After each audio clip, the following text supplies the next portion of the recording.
Meu nome é Alessandra Vick, sou mediadora de conflitos e professora. E no bate-bola de hoje, eu tenho o prazer de receber o querido Alexandre Palermo Simões, um profissional e uma pessoa que admiro muito, que é advogado, mediador de conflitos e especialista em negociação. Vale a pena conferir esse encontro. Ele vem partilhar suas experiências internacionais, justamente voltado para as técnicas e como colocar em prática a questão da negociação. Vamos juntos nessa? Querido Alexandre, é um grande prazer recebê-lo aqui no canal. Estou mesmo muito feliz, porque você sabe que eu sou uma grande fã, uma admiradora do seu trabalho e também da pessoa que você é. Então, agradeço primeiramente por ter aceito o convite e já passo a palavra com uma reflexão para a gente começar esse nosso encontro, que eu gosto que as pessoas conheçam quem eu convido aqui para além do currículo. Então, além da bio, que eu já falei um pouquinho, deixei na descrição para quem quiser saber mais, conta um pouco quem é Alexandre Simões. Vou contar sim, Alessandra, é um prazer estar com você aqui, mas não é nenhum protocolo, porque eu vou quebrar o protocolo dizendo o seguinte: eu queria também fazer um agradecimento, porque eu tenho acompanhado seu trabalho e principalmente as entrevistas que são feitas aqui no Bate-Bola. E acho que você veio trazendo, sim, pessoas relevantes, profissionais maravilhosos e abordando com eles temas de uma forma descontraída, diferente, muito boa e agradeço muito a oportunidade, mas, na verdade, nesse nosso bate-bola, essa bolinha amarela do tênis que vai do sábio seu para o meu lado da quadra, né, que a gente vai tentar... Eu não vou te dar nenhum voleio, não, mas o que eu queria dizer é o seguinte: o que me motivou a estar aqui hoje foi dizer o seguinte: o que nos diferencia aqui do lado da quadra talvez seja um pouquinho de idade a mais que eu tenha, só isso. Porque como eu acompanhei a Alessandra algum tempo no seu desenvolvimento profissional, o que eu vejo hoje é uma profissional madura e um orgulho para quem está assistindo, porque eu estou dizendo o seguinte: esta nova geração é que é sensacional. Então, nesse bate-bola, vocês vão ver assim, do lado de cá, uma pessoa com mais idade, mas prestem muita atenção na conversa com que essa pessoa madura, evoluída, que tem um bom coração, que sabe trabalhar e que é autêntica, né? O que ela fala é o que ela faz. Então, eu gostaria que vocês prestassem atenção nessa, porque, na minha modesta opinião, a estrela aqui é a Alessandra, a Ale, o Ali, né? E eu vou tentar ajudar, porque, na verdade, eu tenho só umas quilometragens de rodagem, uns quilômetros de rodagem a mais. Sou um pouco agitado, falo muito rápido, sou paulista. Uma coisa que costuma causar um certo espanto é que eu sou casado há 31 anos, tenho 6 filhos, agora sou avô, e essas são, num resumo muito rápido, as minhas maiores conquistas, o que eu tenho em termos de família. Tenho muita sorte, porque estudei numa boa universidade, eu sou muito grato pelo estudo que eu recebi na USP em 1987 e 1989, na especialização. Eu não sou mestre, eu sou especialista em Direito, né? Comecei a trabalhar no segundo ano da faculdade, num estágio, fiquei num escritório de advocacia até me formar, depois fui para um departamento jurídico e em 1990 fundei meu escritório. Um escritório de advocacia, com pessoas que são advogados que eu admiro, respeito, meus amigos, né? A maior parte deles também da minha universidade, e uma sócia da PUC, que é uma outra universidade que eu aprendi a gostar. Com o convívio de advogado, eu queria lembrar, né? A gente tem aquela representação da justiça de uma estátua, né? Que está com umas vendas nos olhos, uma espada, que nessa espada pende uma balança, né? E eu sempre olhei essa imagem. Em Brasília ela está bem diferente, né? Ela está mais moderna nessa essa representação da justiça. Falei, por que não tiram a venda dessa estátua, né? Eu sempre me perguntei por que a justiça é cega, né? E a minha prática veio não no combate da justiça, né? No uso da espada, mas assim, se a gente pode ter direitos e se a gente pode conversar, por que a gente não combina os nossos direitos, né? Por que a gente não faz um espaço mais agradável? Então, a minha atividade sempre foi mais preventiva, societário, constituir uma empresa, fazer um contrato, juntar uma empresa com outra, tentar um negócio, tentar uma fusão, tentar uma joint venture, sinergias, né? E a gente chega num momento do contrato que tem que redigir as cláusulas de solução de controvérsias, né? E aí você fala assim, poxa, nós estamos pensando como é que nós vamos agir se der errado, né? E muitas vezes dá errado, e a gente sabe que quando as coisas dão errado, as pessoas têm que resolver isso em algum lugar que tem o poder. Então, aí vem a espada. Então, eu falei, aquilo que a gente mais queria da justiça, que ela era ver, ela está com a venda. Mas aquilo que a gente mais teme da justiça, que é a sanção da espada, está presente, né? Então, eu tenho certeza que aqui nesse nosso bate-bola a gente já trabalhou muito nisso. Então, eu me ofereço aqui para conversar na condição de advogado que sempre gostou do entendimento. Respeita o advogado contencioso, e vou falar até a verdade, temo muitos advogados contenciosos, né, porque as estratégias e táticas e as vontades de guerrilhar, né, levam a muito. Mas eu entendo que Gandhi dizia, né, olho por olho, dente por dente, vamos ficar todos cegos, né, e desdentados, né? Então, o resultado final é previsível, né, do que acontece num conflito levado à sua potência extrema. Então, com isso, eu entendo que a gente tem que lembrar que o advogado tem um papel antes de lutar pelos direitos dos clientes, que é o papel de pacificar, né? E que ele está na frente mesmo. Eduardo Couture, no Uruguai, quando lança os 10 mandamentos do advogado, fala, primeiro, seu primeiro gasto de tempo, de esforço, de energia tem que ser na conciliação, né, que ele chama ali de conciliação, né? Depois, se não houver possibilidades de se estabelecer diálogo, acordos, a gente vai ver qual é o recurso que sobra para ir atrás dos direitos. Os direitos não devem ser violados, né? Os direitos têm que ser respeitados. Mas a gente vive, não sei o que você acha, Alessandra, num lugar onde os direitos...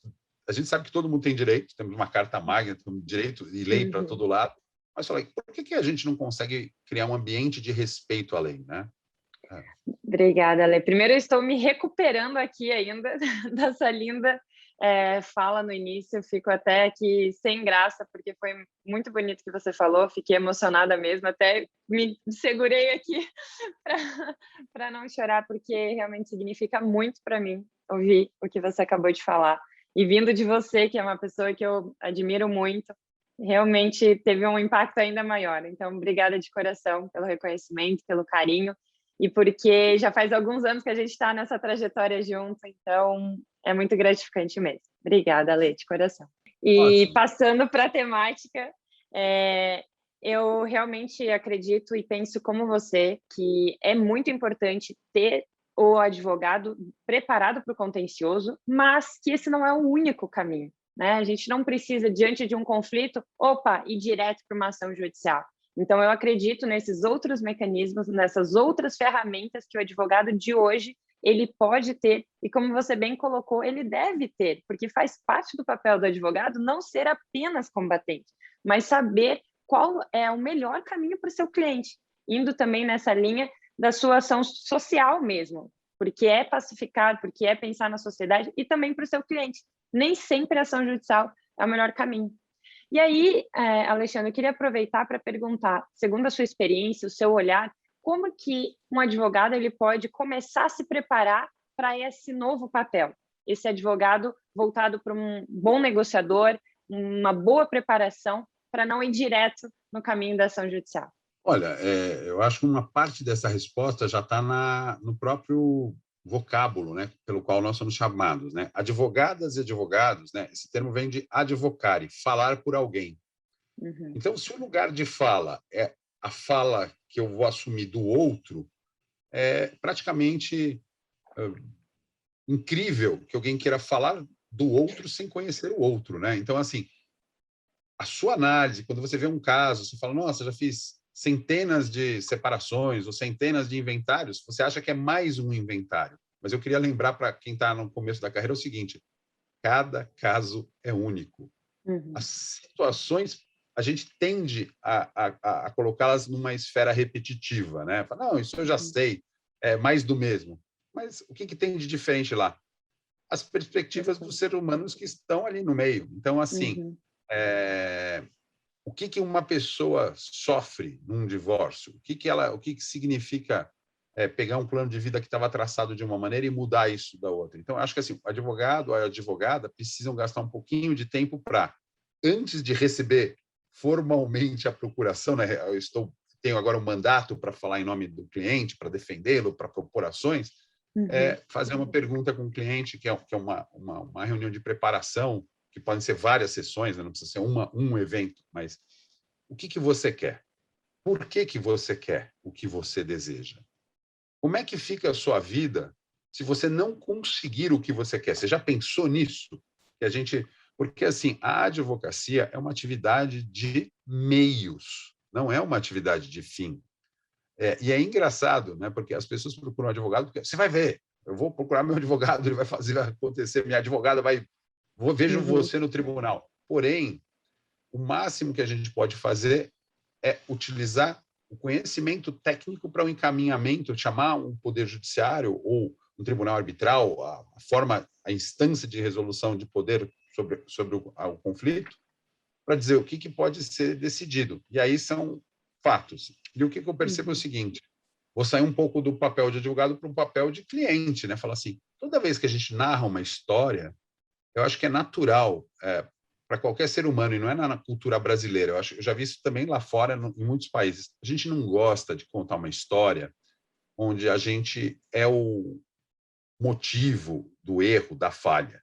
Então, parece que há uma tendência, não sei se ela é psicológica, de que a gente assuma um papel de vítima, né?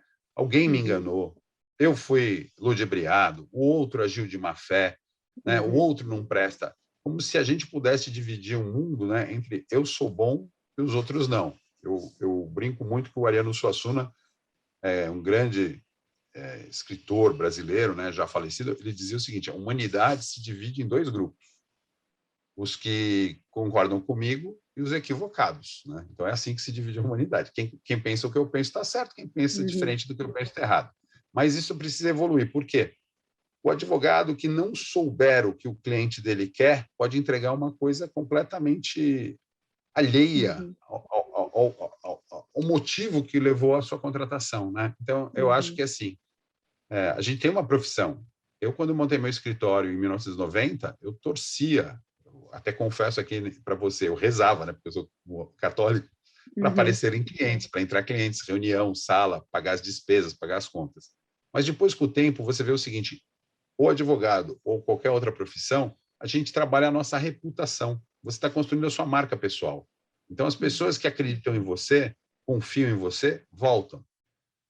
E as pessoas que ontem, num evento do Comitê Brasileiro de Arbitragem, a Sandra Bayer foi citada, né, mas uma frase bacana dela, então eu queria dar o crédito para ela, de que assim, muitas coisas são que nem um sushi. Se você come um sushi e ele está estragado, você não volta mais lá, né? Não adianta Uhum. colocar a placa sob nova direção. Então, as experiências são as experiências. Então, assim, meu conselho: cause uma boa impressão.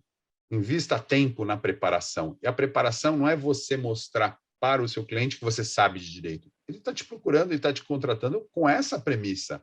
Mas vamos Uhum. ver como você o acolhe, como é que você o acomoda numa situação que ele pode chegar para você tal e qual um confessionário. Olha, muito chato eu dizer, mas eu acho que eu errei nesse caso. Puxa, isso é importante, porque a gente pode tentar fazer algo em cima disso, né? O Uhum. advogado está protegido na relação com o cliente pelo sigilo e pela confidencialidade, né? Então, aquilo é um privilégio advogado-cliente. Então, quem não usa bem esse momento acaba produzindo resultados que afastam o advogado e o representado. No meio Uhum. da causa, porque coisas que a gente poderia saber, poderia ter previsto, poderia ter desenhado um cenário esperando aquilo, no processo a gente descobre o que o cliente não falou, o que ele te omitiu, que provas que o outro lado tinha, e Uhum. vão deixar agora espinhosa a sua missão de... Estava tão claro que o teu cliente tinha um direito e que você ia perseguir e conquistar aquele direito, agora vieram fatos que você desconhecia, documentos que você não sabia sequer que existiam, né? E quando não é o pior, né? Porque a gente vê que em grandes escritórios eles não gostam, né, do depoimento pessoal da parte. Por quê? Porque para que serve esse depoimento pessoal da parte? A parte não presta compromisso de dizer a verdade em juízo. A parte é parte, olha o nome, ela é Uhum. parte, ela é Uhum. parcial, ela vai defender o que é dela. Então, o que se espera é que ela diga coisas dela. Mas, em algumas circunstâncias, quando a pessoa vai falar e contar o que ela passou, ela pode, sem querer, confessar alguma Uhum. coisa para o outro lado. Então, parece que na inquirição processual, eu não atuo no penal, mas atuo no civil, né? É no sentido, você pede um depoimento de parte para ver se ela confessa alguma coisa, né? Então, se ela não estiver preparada, pode ser que ela confesse algo que o outro lado quer, nas suas próprias palavras, né? Uhum. E também a gente vê filmes, né, principalmente filmes norte-americanos, de preparação de testemunhas. E eu sou contra, porque eu acho que, assim, quando você prepara uma testemunha, só vai funcionar se ela for uma grande artista de teatro, cinema, TV, Uhum. porque ela está acostumada a decorar papéis, né? Eu acho que a melhor coisa que você pode oferecer para um juiz é o depoimento espontâneo da pessoa que senta e vai ser ouvida por ele, né? Então, eu falo o seguinte: olha, o juiz vai lhe fazer perguntas, o que você souber, você revela, e se você não lembrar de algum detalhe, não fica preocupado se isso atrapalha a parte para quem você vai ser testemunha ou o advogado. O que você lembra, o que você não sabe, você não sabe. E aí eu tento deixar as testemunhas à vontade, né? Dizendo, Uhum. olha, eu vou fazer perguntas, mas se o juiz não deferir minha pergunta, você não responde. Aí é estilo de cada magistrado, né? Mas é o juiz que comanda a sessão de instrução, então ele que vai fazer essa prova.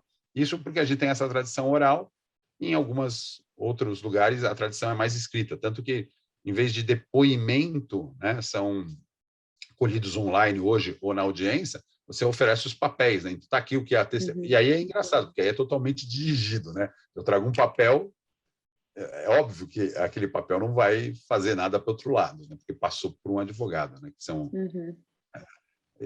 esses depoimentos por escrito. Então, assim, calma e conheça mais do caso através dessa entrevista inicial com os clientes. Não é só vou pegar o caso, custa tanto, meu honorário, e vamos em frente, assina a procuração e até o dia tal eu entrei com a inicial ou fiz a notificação, ou qual seja a tarefa que está envolvida no início dos trabalhos, Uhum. né? Então, é esse meu conselho, Alessandra. Não sei se você também, pela sua prática, percebeu alguma coisa importante que me escapou, né, nessa nossa conversa aqui. Não, perfeito. Você tocou em vários pontos importantes. Dentre eles, eu queria destacar alguns. Você falou sobre a questão de, para o advogado, quando ele já está há muito tempo na área, né, ele acaba colocando tudo dentro da mesma caixa. Então, é isso? Então entra aqui. Já tive N casos sobre isso, vou aplicar aqui o geral, né, o que eu já estou acostumado. E como você bem colocou, cada caso é um caso. Cada pessoa tem uma história. E para aquela pessoa, pode ser a vida dela, né? Pode ser o caso da vida dela. Então, conseguir passar isso, criar esse relacionamento, demonstrar esse interesse nessa parte inicial que você bem colocou dessa entrevista, fará toda a diferença. Porque não necessariamente aquela pessoa está vindo com o mesmo objetivo que as outras vieram. E muitas vezes nem ela sabe o que ela quer. Ou seja, ela vem com um pedido inicial em que, quando a gente começa a explorar, opa, não é bem isso. O outro dia teve um caso em que a pessoa estava tão revoltada sobre a questão da sociedade que ela chegou a falar: não, eu estou pensando até dissolver, não aguento mais. E aí, conversando, identifiquei que, no fundo, não, ela não queria dissolver, mas ela não aguentava mais aquela situação atual. Então, opa, peraí, então vamos tentar primeiro ver o que é possível fazer para reestruturar essa relação da sociedade que já existe. E aí, só em último caso, é que a gente vai, então, para realmente dissolver. E isso eu só consigo saber questionando, identificando o que está por trás. E é o que a gente fala bastante na questão da negociação, de sair da ponta do iceberg, né, daquela posição inicial, e realmente identificar os interesses por trás. Que você falou muito bem nessa questão da entrevista inicial. Se eu vou direto para o automático, é esse caso, então, ok, vamos seguir com essa petição inicial, eu não dou espaço para isso. E quantas vezes a gente tem uma decisão judicial, tem uma sentença em mãos e a parte não fica satisfeita, né? Então, tem isso também. Por favor, pode ir. Olha, eu consigo entender que hoje existem parâmetros de previsibilidade. Quanto mais informação você acumula, você vai vendo os cenários se tornarem mais comuns. Uhum. Tem até um jurismetria, eu acho que é o termo que foi cunhado para tratar disso. Então, acho importante Uhum. você conhecer os dados, os julgados, os precedentes. Mas lembrando, quando a gente pega um livro para ver o que mudou numa sociedade, o que foi o turning point, é exatamente uma causa que, de tão injusta, tão errada, ela merecia um julgamento diferente, né? Que a gente chama de como se fosse um marco, né? Na mudança Uhum. de uma jurisprudência, por exemplo. Então, assim, Houve uma época, eu não estou falando lá atrás, né? Estou falando em 1960, nos Estados Unidos, que se questionava se uma pessoa, por uma questão de etnia, podia entrar numa universidade ou não. Né? Ou, para não usar o exemplo americano, o exemplo da África do Sul. Né? Uhum. As pessoas que eram contra e lutaram para ter um país de igualdade foram presas. Tudo bem que, pelo prisma de quem já estava estabelecido lá, que não era o original da região, mas quem tomou o poder econômico, aquilo era uma ameaça. E se criou um sistema. Cada vez vai mais ficar difícil de explicar como que isso aconteceu, como é que essa segregação ocorreu, mas ela foi normal. Depois houve um turning point e isso mudou. Por quê? Uhum. Porque o ser humano tem que entender o seguinte: todo ser humano falha, todo ser humano aprende com os seus erros. Então, quando eu tento conversar com os meus clientes, eu tento sensibilizá-los de se aquilo não seria algo necessário para a sua curva de aprendizado na vida, né? É claro que o nosso aprendizado precisa de assessoria, né? Precisa de refinamento. Por isso que a gente estuda com professores, por isso que a gente apoia a nossa carreira em coaches, em mentoria, né? Para pegar essas opiniões de quem tem alguma coisa a mais de bagagem e tentar colocar para a gente e você olhar, isso faz sentido na minha vida? Isso tem aplicação na minha vida? Consigo, quero fazer isso? E aplica, né? Então, eu gosto muito disso. E nesse bate-bola de tênis, eu acho isso. O treinador não está na quadra, mas ele vibra com quem está jogando, né? Então, é isso. A relação de mestre e discípulo. Então, a gente aprende. E aí eu vou citar uma segunda frase que também não é minha, mas que eu adoro, que é do Dalai Lama. O Dalai Lama fala: quando você fala para os outros, você apenas repete as palavras que o seu cérebro conhece de cor e salteado, né? As palavras do Dalai Lama não são exatamente essas, são bem mais simples, né? Quem conhece o Dalai Lama ele é direto. Mas quando você escuta, você pode aprender alguma coisa nova. É na escuta que vem o cuidado. Então, a escuta legítima ou ativa é como você pode ler as pessoas. Se eu deixar elas falarem num ambiente acolhedor, propício, então, por exemplo, fez a entrevista, coloca a pessoa num lugar que ela goste e olha de novo.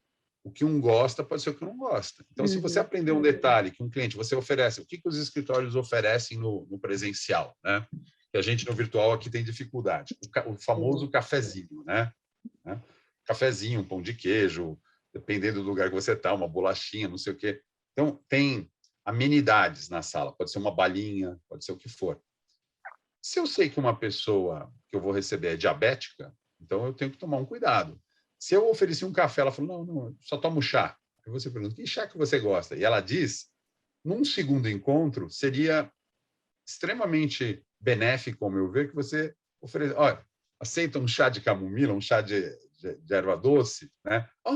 Você prestou atenção no que eu te falei? Prestei, comprei, está aqui. Espero que você goste do chá, né? Com açúcar, com leite, como é que vai ser? Então, esses pequenos cuidados mostram o seguinte: a gente tende a registrar e guardar nas nossas memórias dois tipos de comportamento. As pessoas que nos fazem muito bem e as pessoas que nos fazem muito mal. É sempre os extremos, né? Então, assim, na minha faculdade tinha um versinho que dizia assim: a gente nunca se esquece de quem se esquece da gente, né? Porque a gente fica com aquela sensação de abandonado, de não pertencer ao grupo, de não pertencer à tribo. E, na verdade, o ser humano, ele se projeta de duas formas: o que ele é e o que ele gostaria que os outros, ao olharem para ele, enxergassem, né? O que a gente é e o que a gente gostaria, parece ser, né? Então, tem muita gente que consegue investir muito, o parecer ser fica maravilhoso. Mas, no fundo, a cada dia e em cada profissão, você só pode entregar, só pode fazer o que você é. Se você faz uma coisa que é só aparência, uma hora isso aí vai se dissipar. Agora, quando você coloca seu foco, a sua dedicação, o seu trabalho, porque, como eu falei, é tal qual um médico, né? Um médico vai fazer uma cirurgia, ele não vai dizer para você, você vai sair bem e você vai ter o assunto resolvido. É claro que é isso que você quer ouvir, mas você nunca ouviu dizer que houve uma complicação? Não sei. Eu nunca fiz uma operação, por exemplo, né? Já fiz várias, mas anestesia pode dar uma reação comigo. Tem tantos riscos envolvidos. Então, eu acho que é o seguinte: o que eu percebi nos Estados Unidos na questão médica, que foi melhorada por diálogo de negociadores. O médico, ele diz o que é, o que não é. Então, se você perguntar para o médico, eu tenho chance de ter isso? Ele pode dizer assim, as chances são pequenas, mas ele vai dizer, tem? Claro que tem. Todo mundo tem. E aí você fica assustado. Então, a comunicação, talvez, que a gente tem que fazer é o seguinte, Alessandra, a pergunta que eu mais ouço no escritório é, eu vou ganhar a causa? Eu vou perder a causa? Uhum. E a resposta está fácil, né? Tem muita gente que responde com o clássico depende, né? E eu respondo assim: se eu soubesse a resposta dessa pergunta, você já parou para pensar quantos seriam os meus honorários? Quanto que eu poderia cobrar de você? Eu tenho uma bola de cristal, você chegou aqui, me narrou uns fatos de forma unilateral, eu estou vendo a sua versão, né, pela primeira vez, Uhum. e você emita um juízo de valor definitivo sobre o que vai acontecer, né? Sendo Então, eu que falo o tem seguinte, outras coisas que interferem, né? Não dependem só ali de vocês. exatamente. Então, eu falei, olha, vamos nos acalmar, porque, assim, até acho uma coisa curiosa, né? E vejo adjetivos. A verdade real. Eu Uhum. entendo o que as pessoas querem dizer quando elas falam a verdade real. Eu falo assim, o que é a verdade real?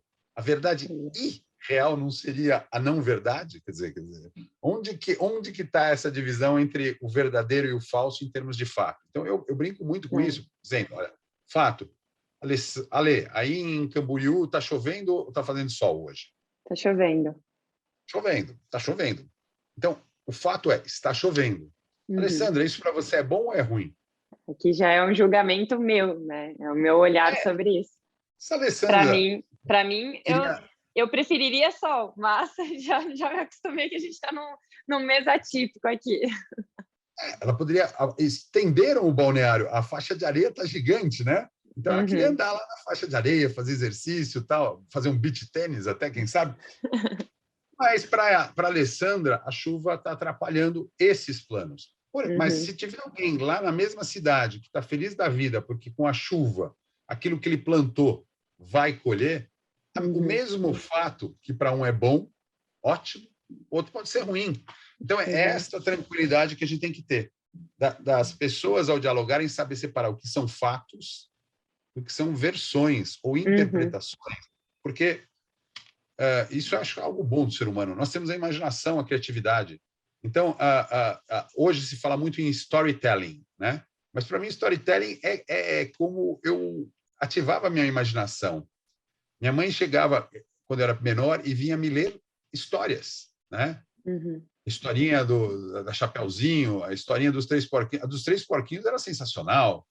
O preguiçoso lá da casa de fazer a casa rápido, ia tocar seu instrumento, acho que era uma flauta, né? O cara que vivia na flauta, o porquinho. O outro fazia uma casa de madeira, ia tocar seu violino, e o que trabalhava direito lá, construía a casa de tijolo para depois tocar o pianinho, e o lobo derruba todas as casas e vai. Então, Uhum. esta forma de contar histórias é como a gente participa. Agora, como é que, antes de ver filmes e desenhos, eu imaginei na minha cabeça os meus lobos e os meus porquinhos? Provavelmente diferente dos outros. Então, quando a gente conversa, a gente percebe o que é essencial, nuclear, e o que é periférico, né? Então, Uhum. a gente pode ter diferenças no periférico, né? Uhum. Eu também li muito livro, e muitos dos livros que eu li viraram filmes. Como era engraçado, falar, puxa, eu imaginei o Arro da Agatha Christie de um jeito, e agora puseram ele no cinema, né? Eu Uhum. concordo, mas aqui eu discordo. Eu achava que ele era mais alto, mais magro, mais não sei o quê, né? Porque você imaginou quando você leu. Hoje nós estamos com a tecnologia com muita coisa dada, né? Acho que assim, o videoclipe avançou muito. Você escutava uma música, né? Hoje a música é uma experiência sensorial maior. Você vê um vídeo que conta uma história para você naquele momento, né? Sim. Então você vê câmeras fantásticas, tomadas de não sei o quê. E nem sempre a história que está contando é a história da música, né? Que também é uma Sim. coisa que é uma confusão que eu falo, a música está falando uma coisa e eu estou vendo outra coisa, não estou vendo relação entre elas. De repente é isso, a pessoa fez um experimentalismo, falando, olha, quem falou que a música tem que a ver com a história do clipe, né? Não Uhum. sei, mas para mim, eu que sou quadradinho, né? Mas assim, conformado, eu acho que faz mais sentido. Mas não tenho nada contra. Tenho a filha que é artista, designer gráfico, então eu vejo que soltar A é muito criatividade. importante, Uhum. criatividade. Mas como eu falei, a criatividade é onde a gente tem também uma questão de colocar assim, será que estamos vendo a mesma coisa do mesmo jeito? E aí... E normalmente não estamos.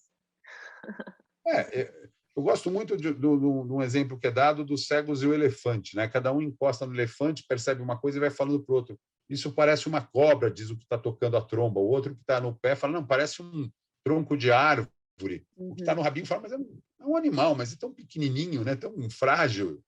Quem que está errado? Qual cego está errado? Nenhum deles. Então, assim, a questão que eu vejo é, numa reflexão atual, não sei quando eu vou mudar esse conceito, mas estou aberto a mudar, cada um de nós, e eu me incluo nisso, né?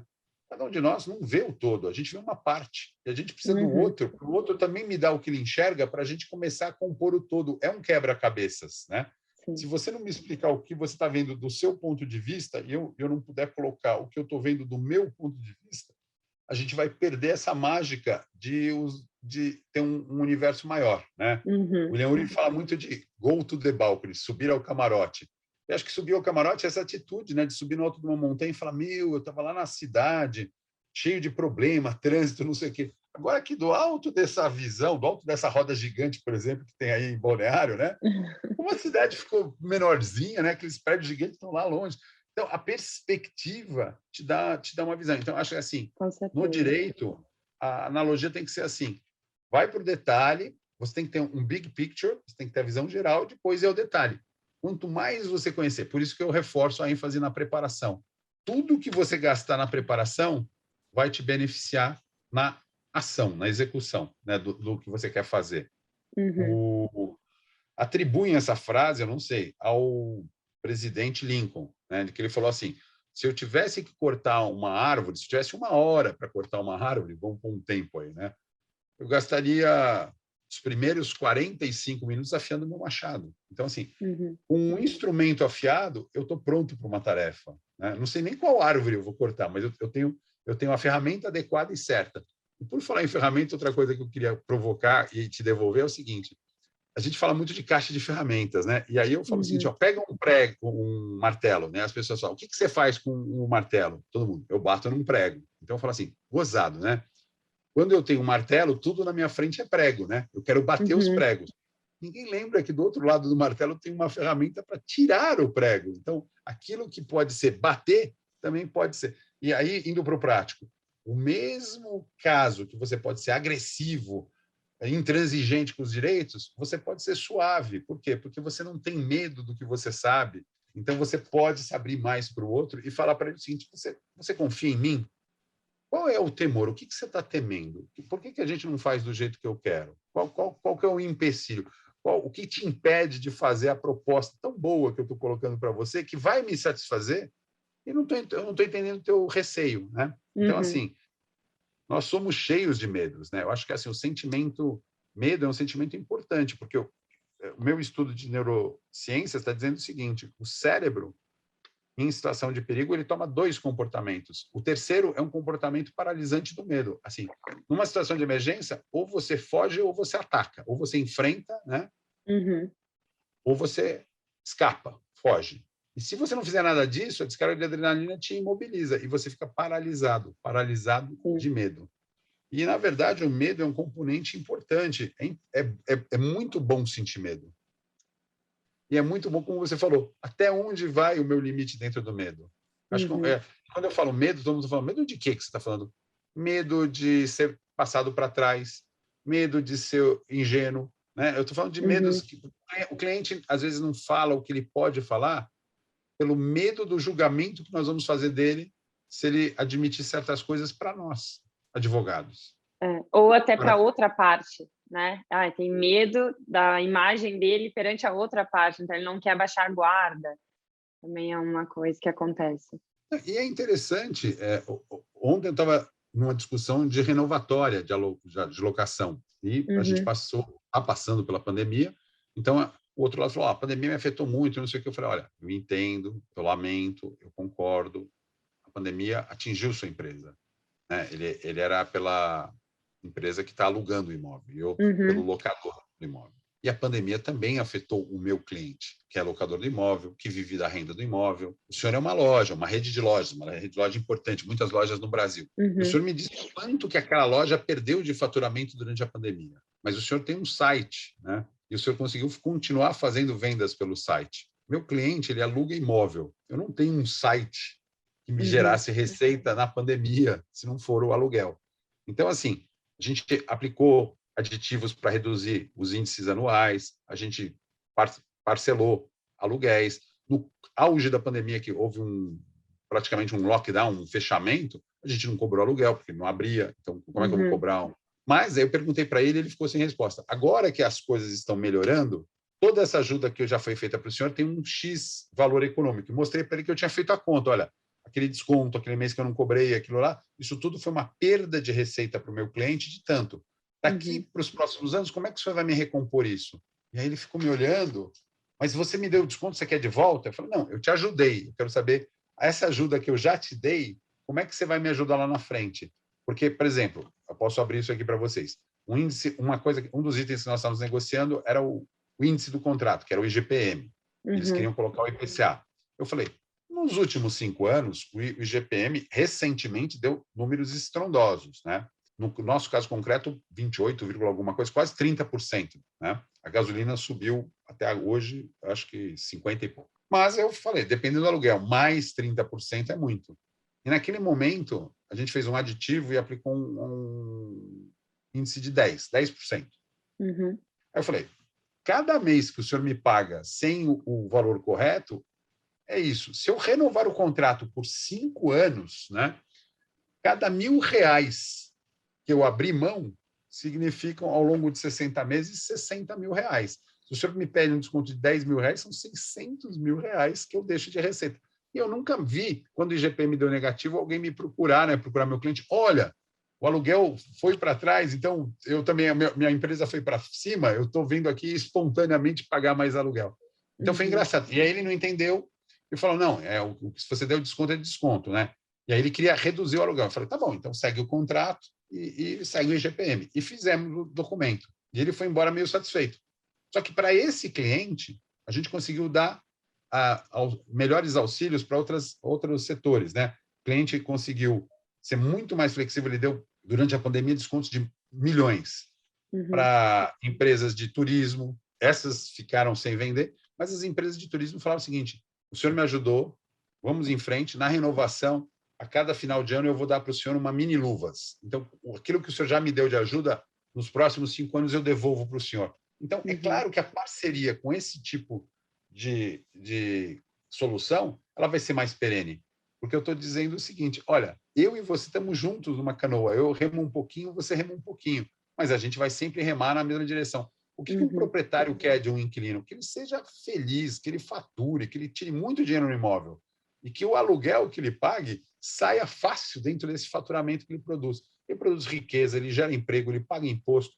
É ótimo para a sociedade como um todo, os imóveis. Quantos de nós não ficamos, além das questões da pandemia, que eu não vou abordar aqui, de perdas de vida, mas não nos entristece quando você anda por uma rua que era cheia de comércio, cheia de vida, cheia de bares e restaurantes? Esse aqui fechou, aquele ali não está funcionando mais, né? Cadê aquelas pessoas? Cadê aquela atividade, né? Então, eu acho que nós vamos nos rearranjar nisso, né? Então, eu falei, Alessandra, muito nesse eixo, advogado para o cliente. Mas lembrando, essa comunicação e essa necessidade, ela vai para todos os outros eixos. Eu estou num momento muito feliz no meu escritório, porque eu falo assim, eu estou com as pessoas que eu escolhi estar.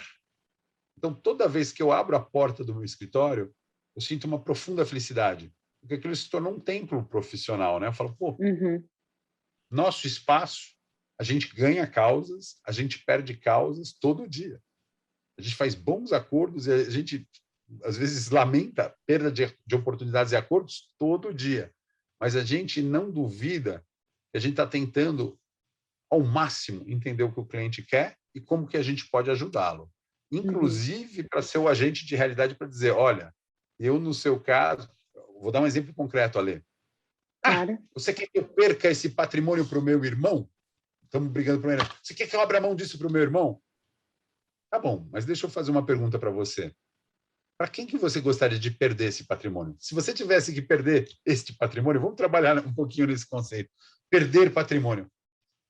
Eu acho que se aquilo que não vai vir para mim ficasse com o meu irmão, essa é uma solução boa. Não, mas eu não consigo. o que aconteceu lá na infância? Alguém caiu do berço? Alguém bateu a cabeça? O que vocês fizeram? Porque você fala assim, gente, olha que bacana que o ser humano tem. Eu posso escolher para quem eu quero perder as coisas. Tem grandes perdas de coisas que me deixam muito feliz. Se eu perder alguma coisa para um filho meu, para o meu pai, que está vivo, isso não me atrapalha em nada. E eu nem consigo usar a palavra perder. Então, na verdade, é o seguinte, a vida vai me tirar um monte de coisas. Tudo que for material, você vai conquistar e vai ter que passar para frente. Você veja, desde os egípcios lá, né, você vê as pirâmides. Aquelas pirâmides eram construídas para o... Não sei como é que eu chamo lá, o governante do egípcio ir embora com tudo que ele tinha, o ouro, os criados, os escravos, tudo era colocado lá dentro da tumba. Será que num plano espiritual alguma dessas coisas vai fazer sentido? Será que é isso que nós vamos colocar, né? Tem um termo horrível que diz que caixão não tem gaveta. Então eu falo o seguinte, enquanto você está vivo, usufrua. A única coisa que você pode deixar que é perene é um legado, e não é um legado de bens materiais. É o legado do que você fez, né? Minha mãe se foi com 59 anos, né? E todo mundo fala assim, poxa, mas você não se sentiu mal de perder uma mãe tão cedo? Eu falei, olha, o que eu posso dizer é o seguinte, minha mãe chamava Wanda, né? Inclusive ela teve uma casa em Florianópolis que a gente passou grandes momentos na ilha, né? Eu vivi intensamente com a minha mãe. Eu amei, eu sei o que ela me pediu, eu sei o que ela queria. Então, quando eu tenho uma dúvida como filho órfão, né, que é o papel que querem me dar, eu olho para dentro do meu coração, lembro da minha mãe, converso com a minha mãe, eu sei o que a minha mãe me aconselharia naquela situação. Então, ela está viva dentro de mim. Eu não tenho a presença física da minha mãe, eu não tenho, mas todo o legado, todo o ensinamento da minha mãe, dos meus avós que já se foram, o que meu avô Onofre faria nessa situação? Eu olho para dentro de mim e consigo tirar isso dentro de mim. Por quê? Porque eu convivi com ele. Eu sei E como é ele isso foi. que fica, né? É isso que fica, não são os bens materiais, não são as outras coisas, é o que nós conseguimos tocar e deixar no outro. E isso é eterno, acaba indo através dos anos. Esse é o legado. Então, eu estou construindo um escritório, sinceramente, eu não tenho filhos, não é essa sucessão familiar, né? Eu não tenho filhos que seguiram a carreira jurídica, mas eu não estou preocupado em quem cuidará do legado que o escritório está fazendo, assim como eu não estou preocupado se o meu filho vai honrar pai e mãe nas coisas que eu fiz. Agora, eu estou tranquilo no seguinte, o que era de bom do meu avô, o que era de bom da minha mãe, e importante para que eu pudesse estar equipado para a vida, eu estou seguro de que eu mantenho comigo. Então, está aqui dentro, a chave é minha, eu acesso a hora que eu quiser e converso com esses entes queridos e lembro deles e do exemplo deles e sei imaginar o que eles fariam se eles estivessem hoje no meu lugar. E é como se eles fossem conselheiros meus até hoje. Então, com isso eu me conforto, com isso eu sinto saudade, eu sinto tal, mas eu sinto a força deles comigo, porque eu falo, eles plantaram alguma coisa dentro de mim que está forte, que é firme, tá na minha raiz. E não está na minha raiz para dizer assim, eu nego minhas raízes. Não, o que eles me ensinaram é o seguinte, você acha que uma coisa, você tem que ser mais inteligente e teimoso? Seja, mas até intransigência e teimosia tem limite. Às vezes a solução é você abandonar a sua teimosia. Não consigo mudar o outro. Não consigo mudar o outro. Muda você. Né? Eu tenho um pai vivo. Como é que eu equalizei até agora os meus conflitos com meu pai? Né? Eu converso com meu pai deu a opinião dele e eu tenho a minha opinião que é diferente. Meu pai tem 74 anos. Quem é mais fácil mudar? Ele ou eu? Então, já está decidido. Se alguém vai ter que mudar ou ceder nessa relação, sou eu. Por quê? Porque eu sou o mais jovem. Ah, mas esse critério de idade? Respeito. E depois outra, falar, o que esse ser humano já fez por mim? Se eu tivesse que devolver para ele tudo o que ele já me fez, como é que eu teria que pagar? Né? Eu não sei nem se eu tenho tempo de vida para pagar o que ele já me fez. Né? Então, com esse sentimento de gratidão, você volta ao foco que interessa. Então, assim, uma vez meu pai me perguntou, pô, você acha que eu vou fazer um bom negócio aqui? E se der errado? Eu falei, pai, se der errado, deu errado. Se eu já fiz tanto negócio bom, a gente nunca coloca os nossos esforços numa empreitada só. Então, se der errado, errou. Vai ser um erro, 10 acertos, e a gente vai para frente. E aí ele olhou para mim e falou, poxa, eu achei que você ia me dar uma repreendida. Eu falei, pai, eu sou grato pelos teus 10 acertos. E os teus 10 acertos te dão direito de muitos erros. Então, se o senhor está assim, vamos olhar o assunto, mas assim, se der errado, deixa comigo, eu resolvo. Porque ele falou, eu estou com idade avançada, se esse contrato longo der problema, vocês vão ter que resolver isso. A gente resolve, a gente resolve. O senhor nos equipou, a gente está pronto para esses desafios. Então, vai tranquilo. E aí é engraçado, porque aí você vê o seguinte, o melhor de uma relação de pais e filhos não é o que eu vou herdar. Eu troco tudo que eu ia herdar por mais um ano com meu pai. Né? Isso é mais importante do que eu vou herdar. E depois outra, quando a gente vai discutir isso, eu falo, pai, eu já estou ficando velho para herdar. O que o senhor quiser dar, dá para os seus netos, para os seus bisnetos. Né? Não é? O que o senhor me deu é o meu caminho, e o meu caminho está tranquilo. Né? Eu tenho sonhos, mas eu não tenho mais tantos medos, porque os medos estão identificados. Né? Então, eu sei como é que eu combato os meus medos e sei aonde que eu não devo entrar. Então, isso me ajudou no limite ético, que eu acho que é uma coisa importante para a gente falar na profissão. Né? Então, assim, quando a ganância da remuneração ultrapassa o compromisso com a vontade de fazer, você entra num lugar que vai ser, no mínimo, um terreno pantanoso. Né? Eu acho que você vai ficar preso e atolado. Então, é isso.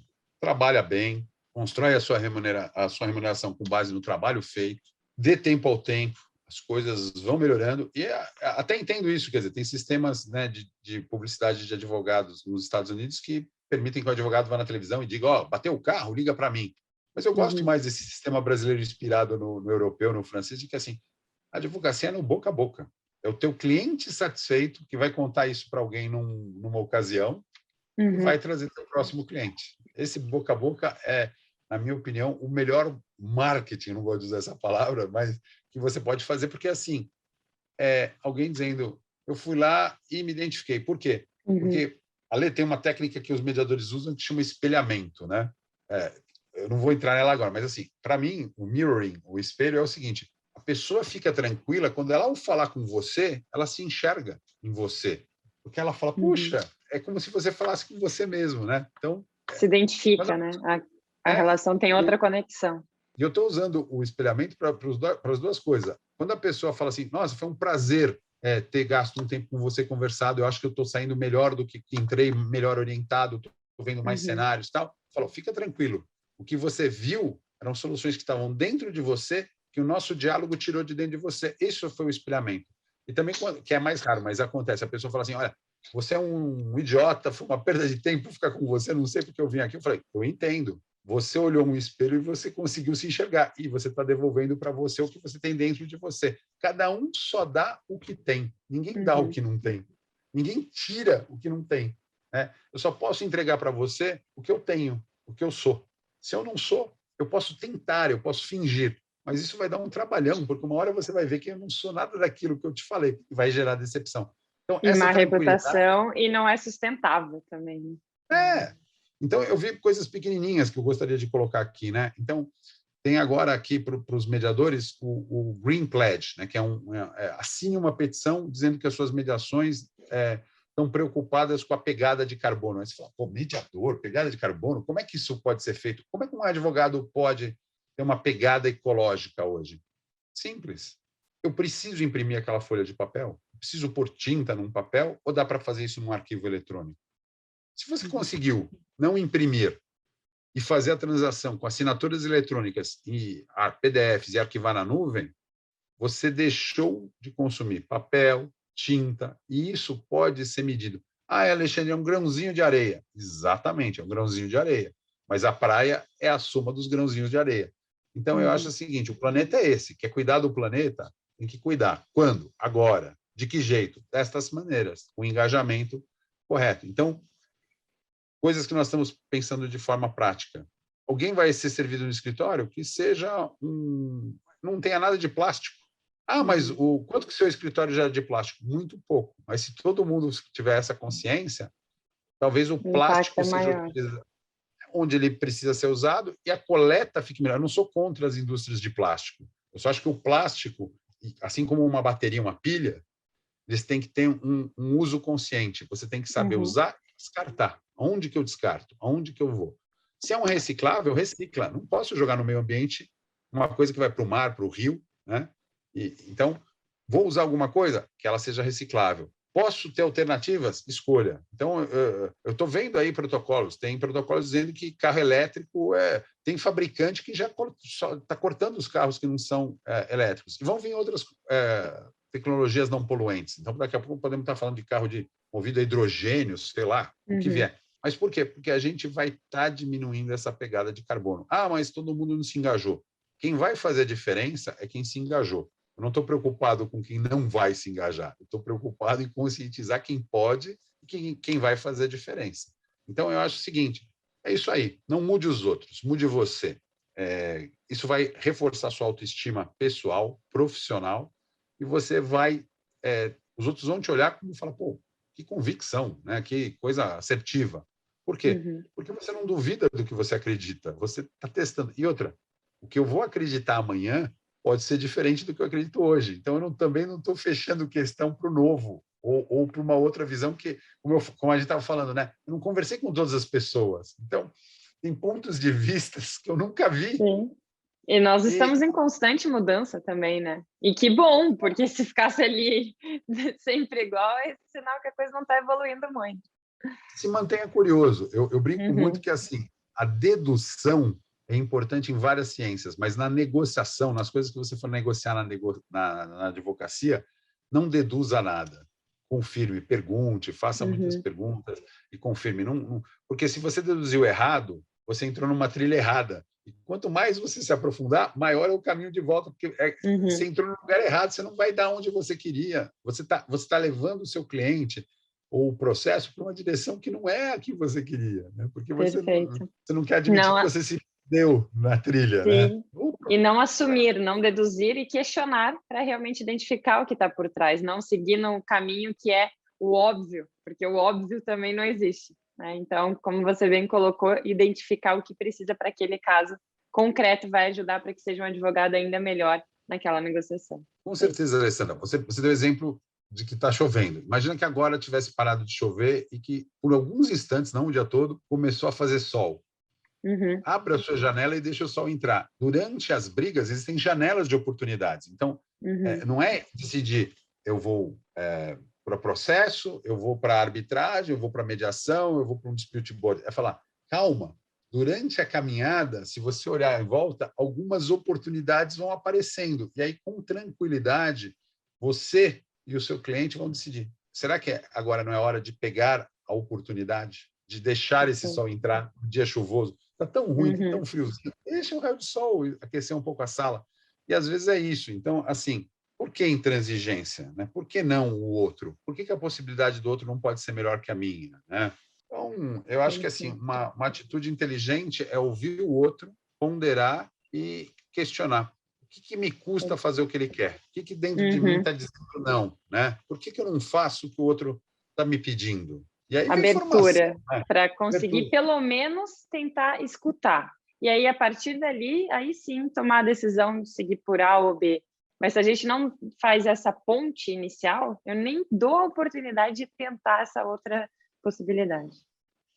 Verdade. Tem livros. Era isso que eu ia aproveitar agora para perguntar. Se tem indicação de livro, Ale, dessa temática ou outra que tragam boas reflexões, bons insights para quem quiser saber mais. Eu não vou me repetir com como chegar ao 5 consigo mesmo, Julia Uri, porque eu imagino que muita gente já falou disso. Mas, assim, tem outros livros, tem Inside Out, que mostra isso. Quer dizer, o movimento tem que ser para dentro primeiro, para fora depois. A negociação com os outros, né? A gente olha, os outros são difíceis. A primeira pessoa difícil que você tem que lidar é você mesmo, né? Sabendo, e não sei se isso é uma verdade, mas vou colocar para debate, para quem está ouvindo, para você. Todo ser humano tem algo de bom, de forte, de produtivo. E todo ser humano, olha, eu estou generalizando, e não gosto de generalizar. Todo ser humano tem algo de ruim, tem uma coisa que ele não é boa. Então, a minha sensação é assim, todos nós somos vocacionados. Eu não sei para o quê, e não sei se a gente vai ter a mesma vocação a vida inteira. De repente, você muda na sua vida, você fez a sua vida inteira montada num plano, numa perspectiva, e de repente você se descobre fazendo outra coisa, né? Eu acompanho muito um fotógrafo em Paris que ele dá dicas boas e fiquei sabendo que ele era advogado, né? E fiquei curioso, eu falei, como é que você fez a mudança de advogado para fotógrafo? Ele falou, eu comecei a ver tanta coisa boa e que eu registrava tanta coisa boa que o que me satisfez mais não era mais cuidar disso na atividade de advocacia, mas sim no passeio, no conhecer. Então, ele se libertou de algumas coisas da advocacia, mas ele trouxe esse prazer de conhecimento, de registrar, do olhar, e continuou fazendo isso na fotografia. Para E a falar a gente verdade, leva... Opa, pode terminar. não, sim, sim. O programa dele é um fotógrafo em Paris, mas ele é um vídeo, né? Ele mostra muita coisa. E, ao longo do vídeo, ele vai mostrando as fotografias que ele fez daqueles lugares que ele está te apresentando. Então, é sensacional. Mas, Ale, eu quero ouvir o que você tinha para falar. Não, eu só ia comentar, e nós somos um somatório de cada experiência que passamos, né? Então, como você falou antes, nem sempre aconteceu como nós gostaríamos, mas aquilo, de alguma forma, vai me transformar e vai fazer com que eu tenha mais desenvolvimento pessoal, profissional, para seguir ali. Então, você falou dessa transição, né? Eu me identifiquei na hora, porque eu joguei tênis por 10 anos, cheguei a nível profissional, chegou um momento que eu falei, ou eu sigo aqui, ou eu paro para realmente aprofundar nos estudos, e acabei optando por isso.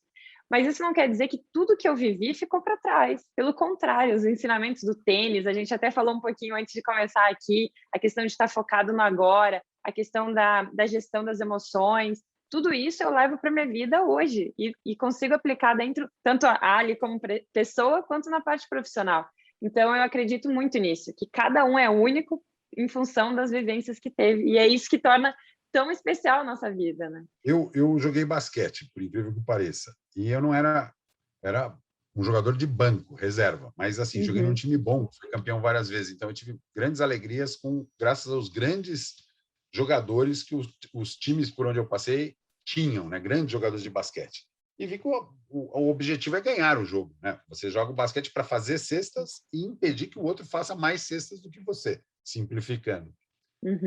Hoje, quando eu vou para um rachão, que é como eu chamo a atividade de basquete que eu faço com gente da minha idade ou misturado, o propósito é outro. O propósito é, eu sento com quem vai jogar comigo e falo o seguinte, todo mundo vai tocar na bola em cada ataque que a gente fizer. Depois que cada um pegou na bola, bateu, passou, cada um está livre para fazer o que quiser. Quer chutar de 3, arremessa de 3, quer fazer uma bandeja, faz. Por quê? Porque aqui o objetivo é diversão. Né? Então, a gente chegou talvez num momento do esporte que é maravilhoso, porque assim, você quer ganhar, você quer vencer e você quer dar o seu melhor para o outro, para valorizar o esforço que o outro está fazendo também. Então, assim, eu não quero adversários fracos, eu gosto dos adversários duros, mais difíceis, eles que significam desafio, mas eu quero me divertir. Então, eu sublimei a competitividade do esporte. Antes eu ficava triste, eu chorava quando perdi um jogo, né? Hoje, eu olho para um jogo que eu perco e falo, putz, eu dei o meu melhor na quadra, mas o outro lado estava melhor que a gente, né? Os números mostram isso. Não adianta... o juiz foi... Não. Olha o jogo, assiste o jogo de novo. Eles fizeram mais pontos que vocês, né? Converteram mais, fizeram mais. E que bom que eu pude jogar com alguém e que bom que eles podem me ensinar. Então, eu vi o seguinte, mesmo no esporte, não são as vitórias que você leva, foi o que você aprendeu nas derrotas, né? Quando você teve a contrariedade como resultado do seu esforço, como é que você agiu, né? Então, Ale, queria, não sei, colocar para você o seguinte, né? Olhe, quando você tem o poder de tudo, eu uso muito este argumento com clientes e com medianos. Se você fosse o juiz desse assunto que você me trouxe, como é que você decidiria isso? Estou te dando poder absoluto, artificial, imaginativo. Agora você não precisa consultar ninguém, não é o Tribunal de Santa Catarina, de São Paulo, não é o STJ, o STF, não, é você, é só você. Você é o juiz da causa. Como é que você coloca isso e que justiça você coloca para você e para o outro lado? Então, eu sei que você é parte, mas... E aí é curioso, porque quando é um terceiro que fala o que você não quer, você se revolta. Mas quando eu faço a pessoa entrar nesse papel, eu falo, se ponha nesse lugar. Você vai dar uma sentença, um acordo, uma decisão imutável sobre esse assunto. Aí ele começa a ver as responsabilidades. E aí você vê que tem espaço. E como eu falei assim, o problema não é ganhar ou perder, é, na minha opinião, o que e com quem, né? O que nós estamos discutindo? E para quem que nós estamos discutindo? Qual é o objetivo, né? Qual o objetivo? Eu falei, olha, isso vai ajudar, isso não vai ajudar. Então, o que eu estou sentindo é, assim, demora, mas você tem que chegar num estado de tranquilidade, né? Então, quando você reflete a tranquilidade, tudo vai ficar mais fácil. Então, Isso apareceu na vai... minha cabeça uma música aí que veio na pandemia, né? Que era em italiano, que era o Andrà tutto bene, né? Vai dar tudo certo. E é isso, vai dar tudo certo. Por quê? Porque quando a gente para e pensa no que é importante, a gente, como cidade, como comunidade, como país ou como planeta, a gente sabe o que a gente precisa fazer. A gente chega no que é importante e a gente consegue ter soluções criativas. Então, assim, 600 dias, né, de pandemia. Olha quantas vacinas foram desenvolvidas. Há um ano e meio atrás, a dúvida é, será que vai ter vacina? Quando? Hoje é. Como Tem as acelerou vacinas. a Além pesquisa, das acelerou os vacinas, resultados e as relações, né? As relações no trabalho, as relações pessoais, como transformou em pouco tempo. além das vacinas, vão ter remédios, vão ter sprays, vão ter outras coisas. E outra, essa foi uma trombada forte, mas no caminhar vão ter outras, né? Então, assim, se prepara mais, foca mais, preserva mais, estoca mais, né? Eu falei de histórias, né? A cigarra e a formiga, né? Então, eu falei, seja mais formiguinha, né?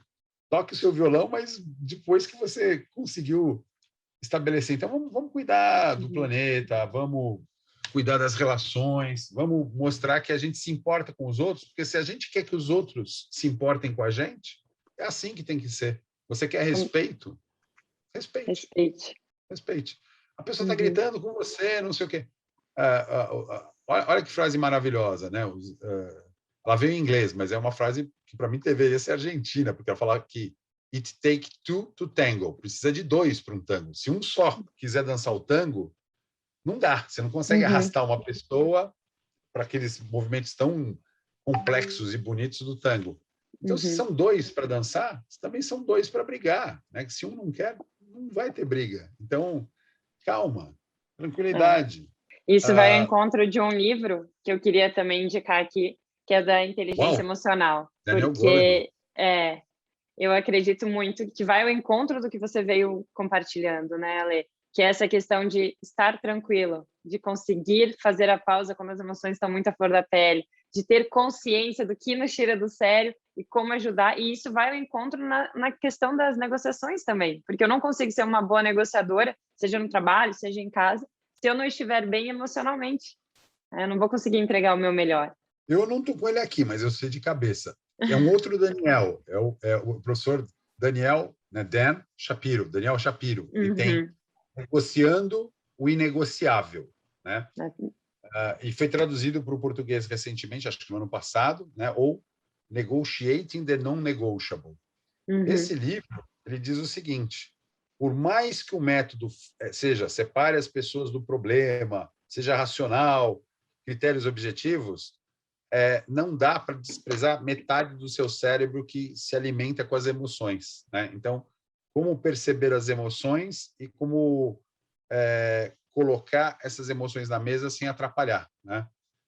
Então, ele diz que nessa pirâmide, nesse iceberg que você desenhou, né, que é a posição, o interesse, lá no fundo está a sua identidade, tá? Exatamente aquela faixa que fica difícil negociar, porque se você negociar ali seus valores e sua identidade ali no fundinho, você não vai se reconhecer no dia seguinte. Então tem que entender por quê, né?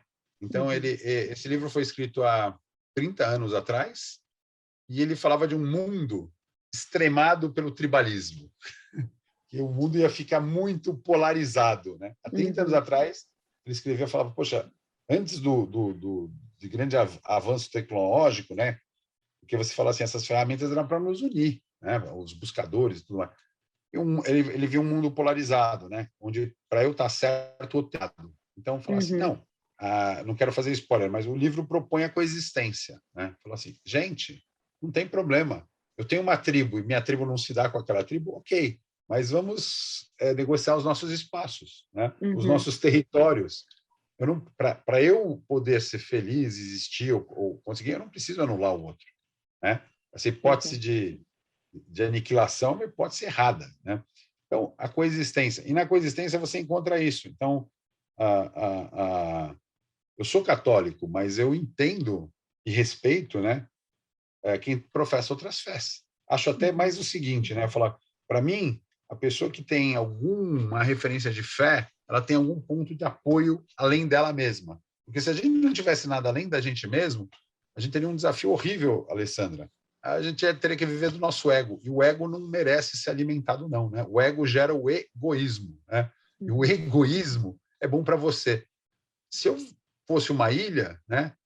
Uma ilha e mais nada, ia passar minha existência e ia morrer. Nem me reproduzir sou capaz de fazer sozinho. Né? Não consigo deixar um descendente para a espécie sozinho. Então, eu acho que aí está a chave. Um ser humano precisa do outro ser humano. Ele só precisa reconhecer o seguinte: se você gastar o seu tempo se conectando com pessoas que você entende que vale a pena, que tem boa reputação, pessoas que te fazem sentir bem, que te levam para melhor, que agregam.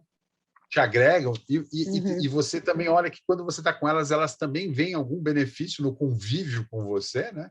Isso para mim é produzir o paraíso na Terra, né? Falar, você está fazendo no seu tempo de passagem aqui coisa mais inteligente, mais produtiva. Não vejo como isso aí não vai dar bons frutos, né?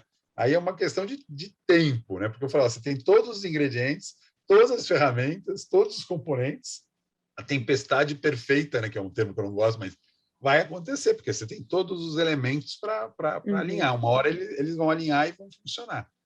Então, é essa minha mensagem que eu queria colocar diante de um tema que, assim, eu sei que você trouxe pessoas que falaram com mais profundidade, com mais, talvez, praticidade, apontando mais coisas, mas é isso. Não tenha medo de você. Confie em você. Não confie a ponto do seu ego ser maior do que deve. Eu acho que, assim, confie em você, mas mantenha o componente de humildade. Todo mundo ensina algo a alguém. Eu tenho uma netinha, 2 anos. O que ela me ensinou nesses 2 anos é um absurdo de coisas. Um absurdo de coisas. Ela não tem noção, imagino eu, do que ela tem me ensinado a avó dela, minha esposa. Por quê? Porque a gente vê o seguinte, né? O andar. Caiu, tentou de novo. Caiu de novo, tentou de novo. Caiu de novo, tentou de novo. E eu desisto com 2, 3 tentativas. Como? Parece que a gente já veio equipado com essa perseverança, com essa vontade. Por que a gente tira isso do nosso equipamento diário, né? Por que a gente não persevera? As palavras, né? Querer falar, o R com som de T, não sei o quê. Então, as transformações. Então, eu acredito o seguinte: a gente tem uma carga de DNA, nós temos características que vieram com a gente no pacote. O intelectual a gente desenvolve. E o emocional, se você não tiver medo de você mesmo, o emocional você também desenvolve. Com certeza. Eu sou uma pessoa afobada, ansiosa, mas tem momentos de calma, de tranquilidade, né? Então, assim, eu quero soluções, eu quero para ontem, eu quero rápido, eu quero já. Esse é meu jeito de ser. Mas, quando eu sento com um cliente, eu quero ver o que ele quer. Como é que ele quer, de que maneira ele quer. A ponto de até dizer o seguinte, Alessandra, às vezes não sou eu que vou atender o cliente. Se ele deixar muito claro um estilo, que é mais do meu sócio Marcos, da minha sócia Andréa, da minha sócia Fernanda, da Beatriz, que trabalha comigo, qualquer pessoa com quem eu tenho na equipe, muito bem. E vejo o seguinte, que eu acho que é o outro lado, que é a negociação dos colegas, advogado com advogado. Como eu tenho hoje um tesouro que são os advogados com os quais, advogados e advogados com os quais eu me relacionei, que eles são os advogados da parte contrária. A parte contrária briga, ou está brigando até hoje, uma com a outra. E nós, advogados, fazendo o nosso papel, mas assim, admirando um ao outro. Porque a gente entendeu os papéis que a gente desempenha e separou o problema dos clientes de qualquer briga nossa. Então, é engraçado, por exemplo, eu tenho um cliente com um grande advogado que eu não posso falar o nome, mas assim, eu e ele já vimos o acordo. Os clientes estão brigando num processo há 3 anos. E a gente está sentadinho assim, falando assim, sabe aquele acordo que eu e você já mostramos para os clientes? Tá? Agora a gente só está esperando eles decidir se eles vão querer fazer esse acordo que é melhor para eles, ou se eles vão esperar uma sentença um dia transitada em julgado, que provavelmente vai ser pior dos 2 lados do que o acordo que a gente já desenhou. Mas a gente está tranquilo lá. Então, eles precisam do tempo deles, às vezes, né, para assimilar isso que está acontecendo. Porque vocês são externos, ou seja, não estão envolvidos emocionalmente. As partes, às vezes, estão ali e elas não conseguem identificar ainda. Eu ligo para ele e falo, tudo bem com você? Tudo bem. esposa, então ele pergunta como está minha esposa, eu pergunto como está a esposa dele, a gente se diverte, a gente fala das nossas coisas em comum, clube, interesses de Ordem dos Advogados do Brasil, não sei o que lá, e depois, e aí os clientes, tá naquele papo, ok. E a gente colocou uma reserva técnica que pode nunca existir, mas a gente sabe que o melhor do nosso serviço, meu e dele, ficou encerrado ali. E a gente já apresentou isso para os clientes, né? Mas eu falei, no caso, um cliente teria que pagar, outro teria que receber. O dia que eles entenderem que essa equação está boa ali e que não tem nada que vai vir num processo que vai ser melhor que aquilo, né? Então a gente registrou lá e a gente já está comemorando antes. A gente não sabe se vai dar o acordo, mas a gente sabe o seguinte: ele está feliz porque ele falou o seguinte: eu estou brigando por teimosia do meu cliente, eu estou brigando por teimosia do meu cliente, mas as duas teimosias já mostraram o que é possível, né? E o que é possível está quietinho lá, adormecendo, e nós vamos ver. E isso é um item que me incomodava, porque eu falava assim, por que a pessoa não usa inteligência e pega logo o que é melhor para ela, né? Mas é o que eu falei, cada coisa ao seu tempo, né? Você vai entrar na praia, quanto você vai ficar no mar e na areia é um problema seu. O outro que pode querer passar o dia inteiro na água, o outro quer nem entrar na água, nem pôr o pé na água. Então, é a mesma praia, né? O mesmo espaço. Então, dentro desse espaço criado, a gente fez o eixo de respeito, né? E é curioso, porque se eu encontrasse, por exemplo, esse advogado e alguém o assaltasse ou roubasse um celular, a sensação que eu tenho é que eu iria correr atrás do ladrão, porque eu gosto tanto dele quanto eu gosto de mim mesmo. Então, eu ficaria tão indignado quanto. Então, eu falei, isso é um sentimento bom, porque eu falo assim, olha que bacana, o ser humano, o profissional está preservado, né?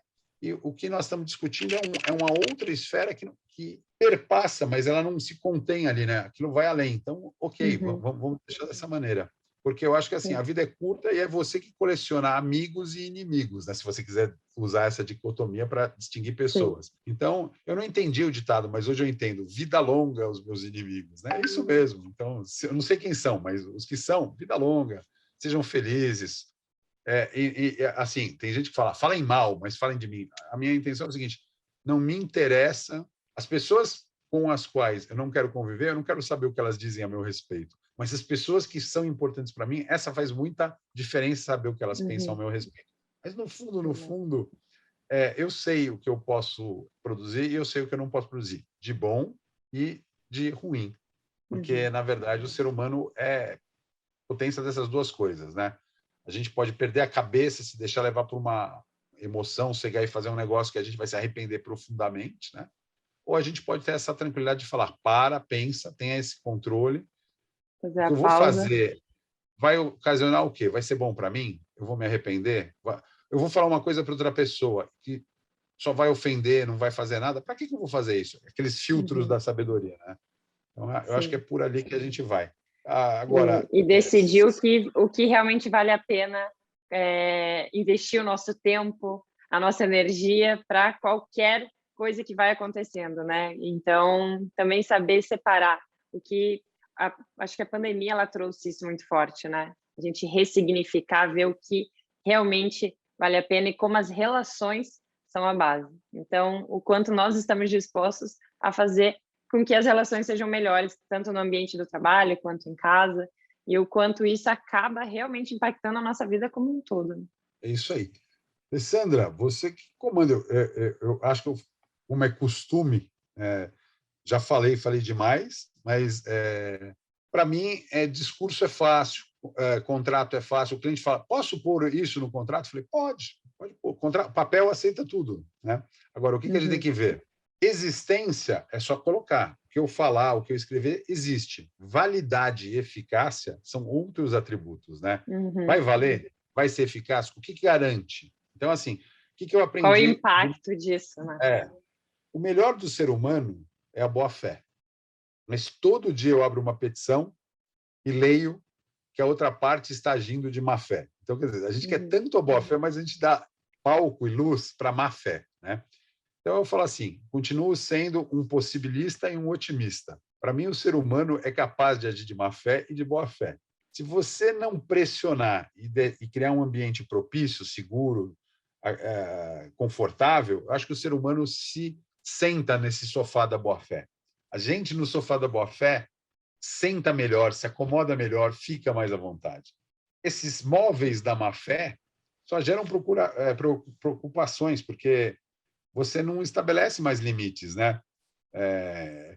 Eu sempre fiquei com aquela frase preocupada, né? Ladrão que rouba ladrão tem 100 anos de perdão. Eu falei, mas onde que isso caminha? Então, assim, não quero ficar comparando gerações, não quero fazer nada. Eu acho assim, o melhor momento que a gente tem para fazer alguma coisa é o agora. Com quem? Uhum. Com quem a gente tem ao nosso redor. Uhum. Essa é a melhor equipe que você reuniu até hoje. E é com esse time que você tem que se virar. Então, eu queria dizer o seguinte, demorou, mas assim, há algumas décadas eu já venho usufruindo de sócios maravilhosos, advogados de outras partes maravilhosos. Acabei de sair de uma negociação dura, um valor difícil.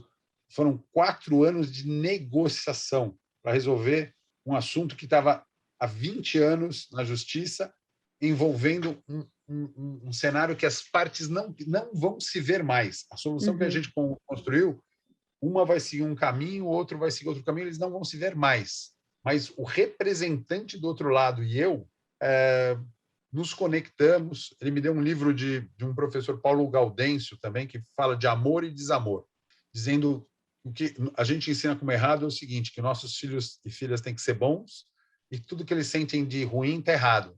E o Paulo Gaudêncio, que já é um médico que já faleceu, mas psicólogo também, ele fala, o errado está dentro de você. Então, é melhor que você saiba o seguinte, quando o seu irmão nasceu, você queria estrangular aquela criatura que gritava no berço, não é porque você é mau, é porque ela tirou o teu espaço, você era o filho único, né? E aí veio o irmão e irmãozinho, e aquela tensão toda que você tinha do papai, o queridinho, repartiu. Mudou. Então, é claro que quando você era pequeno, você não tinha capacidade, talvez, de entender tudo isso. Mas se você crescer sem ser traumatizado, ou se tiver um trauma, você tiver tranquilidade para lidar com isso, o Paulo Gaudêncio propõe, pronto, esse desamor sempre existiu, mas isso é natural. O que é ruim é como eu externo, deixar isso dominar o meu ser, né? Mas isso é normal. Então, tirar uma nota boa é muito bom, tirar uma nota ruim é importante, porque aí você vai ver como é que você se sente. E aí você fala, eu estudei, eu me preparei, o que aconteceu aqui, né? Porque será que eu sou burro mesmo? Eu estudei a matéria e não sei o que foi perguntado na prova, né? Eu colei, né? Tirei uma nota boa, mas eu copiei da Alessandra tudo que eu vi ela pondo no papel. Então, assim, você pode enganar os outros, mas você não engana você mesmo, né? Então, com essa tranquilidade, é assim, fica tranquilo, o que você vai acabar aparecendo. E a tua reputação é a soma do seu caminhar, né? Uma vida inteira para construir e muito pouco tempo para perder tudo, né? Se você não tiver esse cuidado de falar assim, o que você vai fazer, para quem que você vai fazer e quais são os seus limites. Eu não vim aqui para dizer onde estão os seus limites, mas eu vim dizer para o seguinte, os limites são alguns e durante a vida você vai mudando essas barras, tá? Acho que o único lugar rígido que eu ainda mantenho minha convicção de que ele é rígido é o campo da ética. O campo da ética não tem flexibilidade, mas tirando esse campo, não sei se você enxerga a flexibilidade em mais alguma área também, ou não flexibilidade, né, Alessandra? Mas, assim, tirando a ética, que eu acho assim, a ética não é elástica, né? Ela é a base ali, e se ela ficar flexível, é muito fácil de ultrapassar limites, né? Eu trabalhei em alguns escritórios que, quando a gente chegava nesses assuntos éticos, né, esses questionários, mas é preto e branco. Desculpe, não é para ser uma cor ou outra. Não existe tons de cor, né? Branquinho, cinza, não. Ou é ou não é. E um exemplo que eu acho que encerra muito bem é a gravidez, né? Uma mulher está grávida ou não está grávida. Não existe meia gravidez, né? E olha como o mercado é interessante, né? A gente fala de veículos, tem um termo que é puro marketing. Você vai comprar um veículo seminovo. O que é um veículo meio novo? Semi, né? Deus, um quase Deus, um quase novo. Como eu falei da verdade real. Será que o seminovo não é o usado, o velho, né? Que a gente está querendo vestir de uma maneira mais atrativa? Mas assim, carro 0 quilômetro são poucos. É aquele que você entra numa concessionária, quando você pega o carro, ele já não está com o odômetro zerado, né? Você comprou um carro, ele já andou da cegonheira até a concessionária. Às vezes ele está com 1, 2, 3 quilômetros. Né? Então, o carro 0 quilômetros, para mim, é o carro que nunca ligaram o motor e funcionou. Saiu da fábrica e está esperando você. tudo que passou daí é usado. Se ele foi bem cuidado, se ele é seminovo, se ele tem garantia, é outra coisa. E a mesma coisa, eu acho que é a ética. Então, assim, é uma construção permanente. A defesa da ética, eu acho que tem que ser intransigente. Agora, o resto, eu olho para trás e falo, quantas vezes eu fechei questões com coisas que, se eu voltasse lá, eu faria diferente. Você está arrependido? Arrependimento não é a palavra. Por quê? Porque eu troquei o arrependimento pelo aprendizado, né? Eu não me arrependo, mas eu tenho um compromisso de não fazer mais o que eu errei. Eu acho que esse é o melhor ato concreto que eu posso ter diante dos meus erros, né? Eu gosto de uma frase que eu não me recordo de quem é, mas que diz que eu nunca perco. Ou eu ganho ou eu aprendo, né? Então, eu acho que é essa a ideia, porque se nós olhamos Nelson para a Mandela. situação... É do Mandela? Fiquei na dúvida de citar e está errado. Fiquei na dúvida. Não, mas Obrigada, Lê. Nelson Mandela. Que para mim, encerra isso. Um ser humano passou a vida... que todos dizem que uma boa parte da vida é a nossa juventude, né? Ele passou a juventude e a maturidade dele na prisão, boxeador, lutando por uma causa, preso como terrorista, como pessoa que ameaçava o sistema. Em vez dele radicalizar, quando ele viu que o mundo clamava para que ele fosse solto, ele chegou para o... Faleceu ontem, inclusive, o negociador com ele, né, que é o presidente de Klerk. Né? Ontem faleceu aos 85 anos, se eu não estou enganado. Ele tentou para o de Klerk e falou, de Klerk, nós temos um problema. Nós vamos negociar uma transição aqui de poder na África do Sul e a nossa Batna é muito ruim.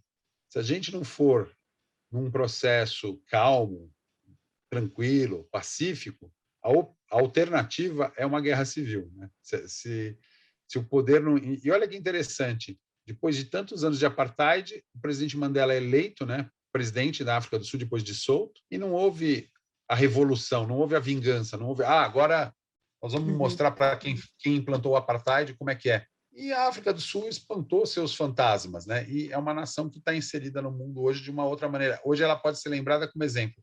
Nelson Mandela ganhou o Prêmio Nobel da Paz, o presidente de Klerk, que era o presidente na África do Sul, na época, ganhou o Prêmio Nobel da Paz, e o arcebispo Desmond Tutu, que exerceu um papel de uma espécie de mediação entre eles, também ganhou o Prêmio Nobel da Paz. 3 Prêmios Nobel da Paz na África do Sul, 2 morando numa rua em Soweto. Quem quiser visitar a casa dos dois, está lá a casa do Mandela e a casa do bispo Desmond Tutu, em pouco mais de um quarteirão de bairro, no que antes era uma favela e hoje é um destino turístico, né? Que é o Soweto. Né? Muito bom, Ale. Obrigada, Ale. Que delícia esse encontro, hein? Nossa, quanto aprendizado. Acho que quem está nos ouvindo com certeza vai levar muito dessa troca. Obrigada por compartilhar suas experiências, tanto profissionais quanto pessoais, por ter se aberto e contado tanto dessa sua vida, desses anos de aprendizado e de conquista também. Fico feliz, espero que uma hora minha querida Alessandra Vick consiga uma pessoa, porque com certeza alguém que merece estar nesse papel aqui de entrevistado é ela, porque, como eu falei, se a gente ouvisse mais dela, a gente teria mais conteúdo de qualidade para sair dessa nossa live. Mas é isso, olha, para todos, fiquem em paz, fiquem bem, e fica uma promessa registrada. Quando é que nós vamos ter o bate-bola de alguém entrevistando a Alessandra? Uma ideia e uma sugestão. Obrigada, Ale, obrigada pelo carinho. Sabe que a recíproca é muito verdadeira, falo de todo o meu coração, fico muito feliz com esse nosso encontro e agradeço também para quem nos assistiu até aqui. Deixe nos comentários se ficou com alguma dúvida, também deixei os contatos para quem quiser acompanhar o Ale, que vem fazendo muito pela negociação, pela mediação de conflitos, compartilhando, e essa pessoa incrível que vocês viram aqui, que partilha e se doa em cada momento. Então, um beijo grande. Dela. Um abraço. Um beijo grande. Até mais.